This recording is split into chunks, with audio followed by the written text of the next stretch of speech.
Tonight, our attention will be on the responses given today by the Minister of Power, Mr. Adelabu. Today has been speaking the reactions that have been trailing the increase in the electricity tariff. On one hand, some northern elders are condemning the action. Some lawmakers say it is a bad timing. How would you do that? Well, the government is saying it's only 1.5 million people that will be affected. The rest 10 million plus are not going to be affected. How does that play out? Don't forget the stories we heard about the removal of subsidy and how it will not affect all of this. The money's in the pocket. Inflation, will this affect inflation, the headline inflation, or what? Maybe that's affecting all of these issues. Beyond all of that narrative and that question, on those questions, at the bottom line, there is still darkness in the country that is so blessed with abundant sunlight, a lot of water, and a lot of biomass items that we could use as alternative energy. Yet we are living in a country that we are still having this conversation about archaic means of electricity supply in the country. Tonight, we're looking for a solution, and we'll be talking to an expert tonight.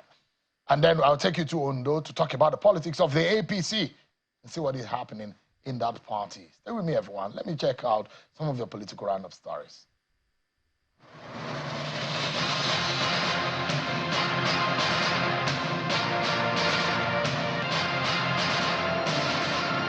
The Speaker of the Plateau State House of Assembly, Gabriel Dewan, has sworn in 9 out of 16 All Progressives Congress lawmakers. The swearing-in took place in the early hours of today at the temporary chambers in Jos, the state capital.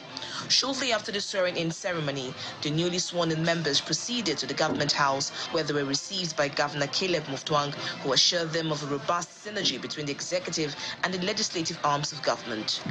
And the National Rescue Movement, NRM, today stormed the national headquarters of the Independent National Electoral Commission, INEC, in protest over the non-inclusion of the party and its candidate in the list of political parties and candidates published by the Commission last week. In a protest letter to the Commission, read by the National Publicity Secretary of the party, Mr. Olushola Afuye, called on INEC to include the name of its governorship candidate, Mr. Dennis Aikoriuge, in the list of those participating in the September 21 governorship election in Edo State. Responding to the protesters, a National Commissioner, Major General Modibo Alkali, thanks them for conducting themselves in a peaceful manner. He then promised them that the Commission will investigate and make its findings open to the public. Ahead of the upcoming National Executive Council meeting of the People's Democratic Party next week, some members within the party are urging the leadership to adhere to the provisions of the party's constitution and allow someone from the same zone where the suspended national chairman, Mr. Iyorchia Ayu, comes from, to be the next national chairman of the party.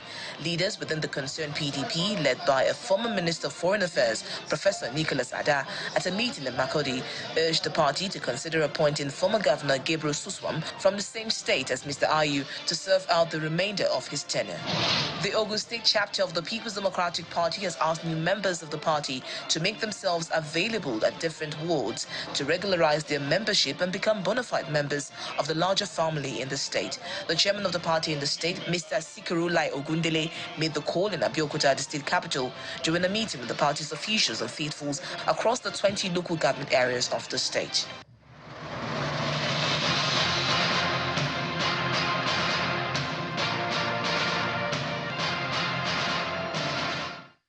Thank you so much, everyone. Let's get talking to those who may be upset right now because they probably are paying more on electricity in their homes with the increase in price of petrol, price of food that we have seen in the past month. Now, this one is coming. Increase in electricity tariff. But they say it's only for grade A or band A customers. If you are a band A customer, adjust your seat. Let's get talking. If you are not a band A customer, maybe sit on the edge of your seat because it might come to you very soon. Let's look at the solutions tonight. That's what we are all about tonight. But the federal government says the new electricity tariff and the hike will only affect a small segment of the consumers, and that's just about 1.5 million.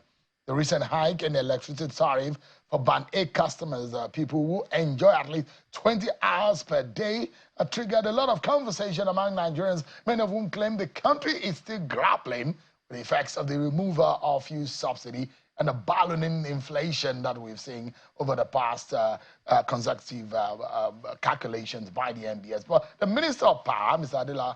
Adebayo Adelabu, they hinted about the federal government's push to stop electricity subsidy, says that the hike won't affect the majority of Nigerians. There was a ministerial briefing headed by the Minister of Information, which featured the Minister of Power, and we also saw the Executive Vice Chairman of NERC. Let me allow you to listen to some of those things that the Minister of Power said today. Take a listen to Mr. Adelabu. Mr. President has resolved to use the power sector to drive the delivery of his laudable objectives of sustainable economic growth and industrial development under the renewed Hope agenda. We are all aware of the current hardships that citizens are passing through based on some tough decisions, but necessary decisions that government has taken in the recent past about removal of fuel subsidy, about harmonization of the dual exchange rates. We know that this has led to a lot of things. The inflation rate is there. The devaluation of the naira is there. And the increase in prices of goods and services. These are enough hardships that government is not ready to aggravate at any rate. We are all aware of this. So government will not deliberately come up with a policy to worsen an already bad situation that we are struggling to come out of, which I believe they are necessary pains if you are targeting some gains in this sector. All right. That's Mr. Adelabu there earlier today. Of course, early in the week, I showed you how many blackouts that we have nationwide, shutdown of our electricity installations due to collapse of the power grid. Perhaps a producer can put that back on to let you know how things go in the country in terms of electricity supply in the country. And I was having that conversation with my guest on the program on that day. One thing that has happened one too many times in this country, and we'll be asking the question, do we even have a business having this kind of power grid collapse in 2017 and 2023, 46 times, 2022, 8 times, 2023, 3 times. Under President Buhari alone, 98 times in 8 years. So the reports came that in the last few weeks, this has happened. And so how do we stop this? Let's get talking about this. A former presidential candidate of the YPP is an expert in alternative energies, and he's the founder of Big Energy, Mr. Malik AdoIbrahim. Prince Malik AdoIbrahim joins us live on the program. Thank you so much for joining us tonight. Thank you again. Yeah, sorry that I bother you when it comes to these kind of issues, but I won't let you rest until we find solutions to our power problems in this country. When you heard about a hike in the electricity tariff, don't forget that what we are hearing and what the federal government tells us is that there is a huge subsidy on electricity supply in the country. And I don't know how much of that subsidy the federal government is paying for if we have mostly darkness in the country. But that aside, they say there is a subsidy on electricity, but now increase in the tariff. What comes to your mind? What came to your mind when you heard that? Well, first of all, this criticism is coming, as it should, from a former presidential candidate of the Young Progressives Party. So I'm coming as opposition. I'm not coming to paint them black or white, but it is my job to keep their feet to fire. Yeah. And perhaps talk as an expert that you are in that sector too. Absolutely, and it was part of the fundamentals of our manifesto when we started. You must fix power to keep the people and the country powerful. Well, this is, it just begs to believe that we are sitting in 2024, we haven't been told about this subsidy, and all of a sudden, there's a subsidy. Okay, you remove the subsidy, which is plausible. I can applaud them for saying you're going to remove that subsidy, you're going to have a price hike. Yes, that's something I can applaud the government for, but removing it for what reason? We still only produce 4,000 megawatts. Quantity hasn't changed, the quality hasn't changed. You're going after a particular band, I think it's the band A or the zone A, which you've increased by 300%. And the focus on that is supposed to go to industry. Okay, so you increase the price on industry with the same power they were getting at 300%. They'll pay. But at the end of the day, the consumer that's in that band Z at the bottom of there is still going to have to pay that 300% hike in the cost of the goods, and that's where the inflation is going to appear. So where the government is thinking that you are taking revenue or you're generating revenue, you're going to cause hyperinflation to happen, because those increases in the value of that power is going to be pushed down to the man in the street that you are expecting not to pay for that power. So fundamentally, we get policy wrong in the country. We're working as if we're a small country when we're a mighty nation of 230-odd million people with 4,000 megawatts. And the solution is clear, it's there, but we're trying to put lipstick on a pig and make it look like it's a damsel in distress. It's still a pig. The system is broken. We need to fix it by adding an energy mix. And I'm here to proffer solutions. I don't want to come here and lambaste our minister, who I think is just out of his depth. He does not understand the fundamentals of the power sector. And we need to change that by a differing energy mix. And it's a fundamental part of the breakdown, and it's where we need to really make change. And the change is a very simple one. If you look at what's happening, Yola in the Northeast, which is an impoverished area, is paying more than Lagos in the Southwest. How is that possible? You were paying 179 naira, and now it's gone up to 250 odd naira, to an area where there is no economical value for that money. It should be less. And the only way you can do that is to understand that the power is in the South, and it's been wheeled to the Northeast, and they're paying a premium to move that power from the South to the Northeast. We're putting the pieces on the table and just moving it around, and Nigerians are going to suffer. So the system doesn't work. It can't right now. It's impossible. So let's do the pieces and put it right. It's a jigsaw right now. Absolutely. Let's see how we can put them right. In trying to lay the issues on the table, you've identified tonight you do not believe in Mr. Adelabu. I mean, if you were president, maybe you would not appoint him. But the president saw something in him. He thinks that he can fix power. A former deputy governor of the central bank, maybe he thinks, oh, this man has a magic wand. You said he doesn't have that depth to be able to do the job. No. But he's showing to Nigerians that he can. Maybe we should give him a chance to do it. But then, let's look at the indices on the table, Mr. Ibrahim.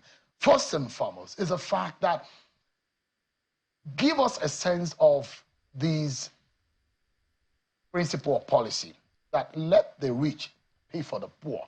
That is what our policy and the increase look like. Does that make sense? Is that what is standard practice in other clients? This is not Sherwood Forest. It's not Robin Hood. You cannot take from the rich to give to the poor. We're all poor in this nation. If you keep taxing those that are producing, that is going to trickle down to those that are consuming. It's a punitive measure that will affect every single person in this country. So it does not work. So asking those who can pay more to pay more doesn't make sense. No, because I have to get my money back. Taxing the rich more. Absolutely. But no, it's not taxing the rich. It's you're burdening the producers. Because that tariff vein is that 20 hours. Who gets 20 hours? Who gets 20 hours? I mean, that's a fallacy in itself. 20 hours? 24 hours a day? It's never happened. You can't give me a year, a month, a week where you have 20 hours in this country anywhere. So we are augmenting power. So it does not work. Fundamentally, that is just a story. There are other words to use, but it's rubbish. It doesn't work. So what are the problems? I'm not here to figure out what his issue is. I'm here as a solution provider. And the jigsaw puzzle is very simple. You've got 6 geopolitical zones. Each one of these geopolitical zones in this country has an incredible, naturally given power-generating, the prospects of power in each of those zones is enormous. Let's look at the Northeast. Incredible sun. Focus on solar. Northwest, solar and wind corridor. The middle belt of this country, the North Central, incredible hydro. South, gas, biofuels. It's all there. Now, we need to put that into an energy mix that comes to the country, not relying on 4,000. We need to do something that makes those naturally given energy providers a way to contribute to the power of this country. It'll increase jobs. It'll make inflation disappear to levels that are at 31% inflation. That means in 4 years, we will devalue our currency by 100%. This is an emergency structure that we must think of right now, and we're looking at it differently. Yeah, Prince Malik, there are those who will say at this point that we in fact do not have a generation problem. In fact, we're generating and we cannot even use as much as what we generate. Absolutely. There is a gap between generation, distribution and transmission. Okay. We can't even, the consumers cannot get as much as what we generate. Yes. Yeah. So it's not at the moment, it's not a problem of generation. Mm-hmm. It's a much of the problem, the technologies and the means at which we can get the power that are being generated, being in the pot, out to the people. Okay, so we understand we have 24,000 megawatts installed capacity. We generate 12,000. We distribute 4,000. What a waste. The discos can reject power because they cannot push it around on the grid. There are solutions. We can store power using the energy storage systems. Every single substation in this country should have storage units, which are lithium-based, which Nigeria is rich in, storage units at each one of these. So when you reject power, that 12,000 can be stored. When the grid goes down, that generated power, like a power bank, you release it onto the grid. Look, this is technology that's available today. I'm doing it in other places. We're talking to government here. Nobody wants to listen. The fundamentals are there. We are not adding the innovation of today to make this thing work. We should be at 24,000 megawatts, not a problem. Within 18 months, we can be at 12,000. Distributed 12,000 megawatts. Then you can add all these prices. But right now, you're giving me, here's another crazy part. The discos, who owns them? The federal government owns 40% of these discos, and we blame the discos. The government owns them. Gencos, government owns 40%, and we blame them. They own them. Distribution is all government. Why are we playing this game? But there is a new law that is being passed, which is supposed to unbundle. We've been unbundling, and that's where the Gencos, the discos, and all what have you came from. Well, the unbundling has come to the point that it has decentralized some sections of the power. There's still one that is residual with and resident with the powers resident with the federal government. But there is one. There is other parts that the state governments and other parts of stakeholders can also use. So when we think that power, that legal instrument will help Nigerians to be able to get more power, but it doesn't look like it's working yet. The states need to invest. The states don't have money. The states don't generate income.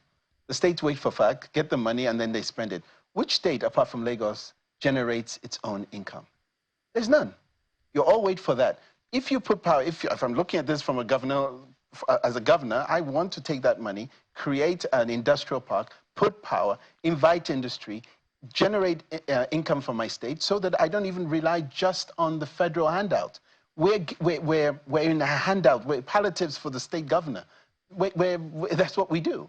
Nobody is sitting there fundamentally looking at the inflationary issues of what is the fundamental problem of this country, and it is power. Look, there are 3 columns here. Inflation, devaluation, and income generation. And on all 3, we fail. We must fix those 3 pillars, because the inflation is out of hand. And you're not telling me, or you telling me at the end of the day, be patient, and your policies do not give me confidence. We need to change the policy, or if you can't change the policy, change the individual. Get people who understand how to fix power in this country. Look, I love this country. This is where I was born, this is where I'm going to die. At the end of the day, we should add our innovation, our brain power to this government. If you take it in the wrong way, then shame on you as far as I'm concerned. We need to be able to at least give policies that allow the government to say, okay, states, generate your own power, but you don't have the money to go out, and you can look for investment from third-party investors to come into your state. The enabling environment has been set, but the states cannot afford it. And guess what? These discos that we're talking about, the infrastructure are owned by the states. You look at a state budget, you'll see transformers. They'll pay for it, and then AEDC or whatever will come and charge you. There is no overview. NERC is overstretched. There is no policy overview or tariff overview commission that's there. There's a lot to be done, but we're still only dealing with 4,000 megawatts. 4,000. So, and I'll put you right on the spot. I do that every time when I want solutions. And for us, I mean, I'm imagining that this is almost an impossible task to fix power. And we've had how many transitions from 1999?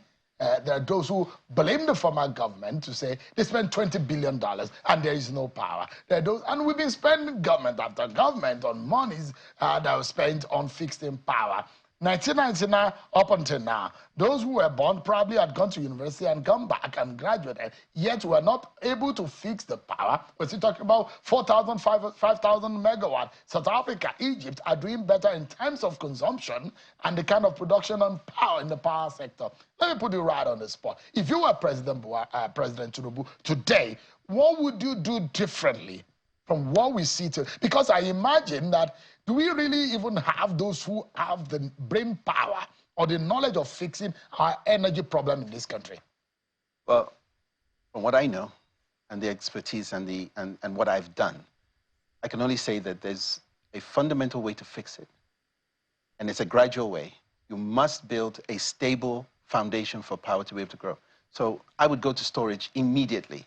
I would make it my Marshall Plan to put in, as I said, in every substation, I would put storage. And it would require me doing an audit to see where is industry, where does industry need power? And I'll fundamentally agree with, if it's 100, 400, put storage there, because we're producing enough power to store. Then you can charge a tariff that's high, but I know I'm getting 100% of that power that I'm required to have so I can be competitive. If we're not competitive, we cannot export goods. If we cannot export goods, inflationary issues will come to bear. Now, the grid needs to be fixed. We have one spinal grid. If you take that grid off, the country's in darkness. We see it. We've seen it 98 times. Everywhere. Yeah, exactly. Most countries have multiple grids. The minister was saying that they have a means of a backup when the grid falls out. Well, it takes an average of several hours to get the grid back on. Well, and so the nation is in darkness at one time. And so there's those who say it's a security issue also when the nation is thrown to darkness at once. You're actually giving your enemies some vision as to what Nigeria is. We're lucky that we're all IPPs, we're all independent power producers. But if I'm having to diesel my home and with noise pollution and you know, all that stuff, because you're going to wait 9 hours to back me up, what am I paying taxes for? Why am I paying such a high tariff? Why would I pay 259 naira per kilowatt hour when I could just go buy batteries, put in my house, put storage, use the gen when I want to use it, and go off the grid? I can go off the. I'm off the grid. Most of my clients. How many years now? 4 years. Most of the industries. Look, this is not. What have you done that can, as evidence, as a testimony, to show that it is possible here in Nigeria? You know, I keep using Adamawa as my example, but even with the grid prices, it's even now fundamentally clear to me that we have got it wrong. If my clients, Admirala Farms, put together their power using the grid, they could have gone from 179 naira to 259 naira in the Northeast. If he was in Lagos, he'd be paying 79 naira for that same power. He's creating jobs. Now, what's his competitive advantage? He is sitting there producing power from the sun at about 70 naira per kilowatt hour, constantly, every day. For how many years now? 200, since 2018. Now, you cannot, as I said, no government official has gone to see what the future looks like. There is storage there. We're storing sun power, not storing grid power. Now, if you were storing grid power and releasing it in a very professional, smart grid fashion, you would be able to move that 12,000 megawatts to different parts of the nation. I would create industrial parks where industry would go and settle so it can relieve the grid. And then the Nigerian population would have more power to deal with. So this is an industrial hub in Adamawa, like you said. It's an EPZ in Adamawa. And now companies from Lagos are moving to this place because he's got power to spare. Look, the northeast of this country can generate enough power to just make it look like Dubai. The sun in Maiduguri, Kano, that's scorching enough to generate enough power, like you have said.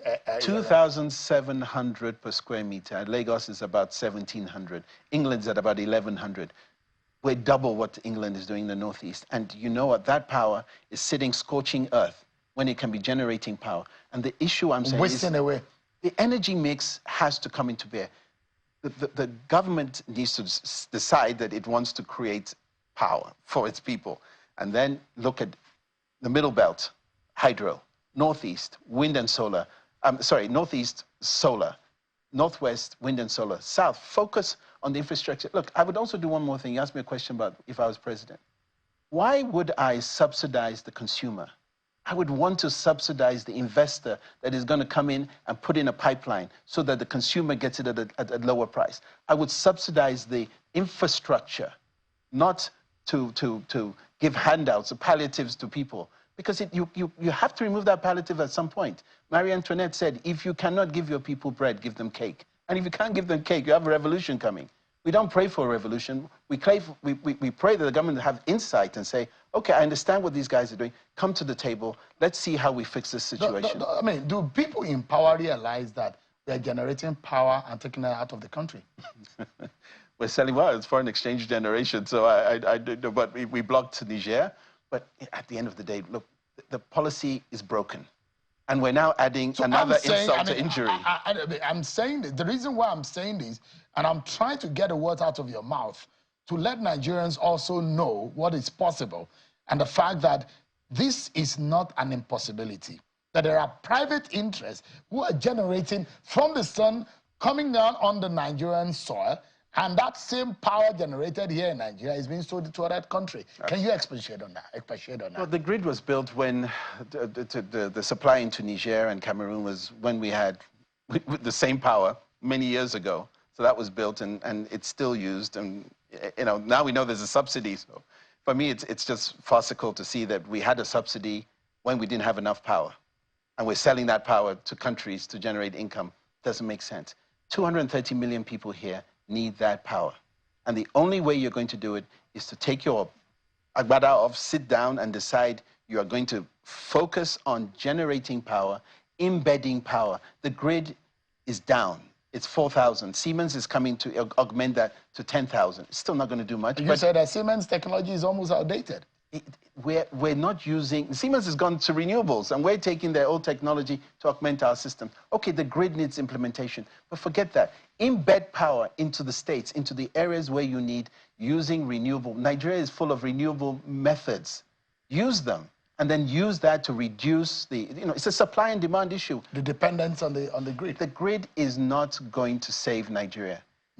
Innovation, forward thinking, implementation of global best practices will change the way Nigeria is, and it'll industrialize us, reduce inflation, and that push for energy that we take from refineries and from gas and all that. We need to sell that, and rather we should use it for the income generated for the country and not the product itself. We need to get off that high of energy that way. Prince Malik AdoIbrahim is the founder of Big Energy. He has expertise in a few things, but part of it is this issue of energy, and that is what he's been discussing with us tonight on the program. Thank you so much, most sincerely, for your time tonight. Thank you. I appreciate it.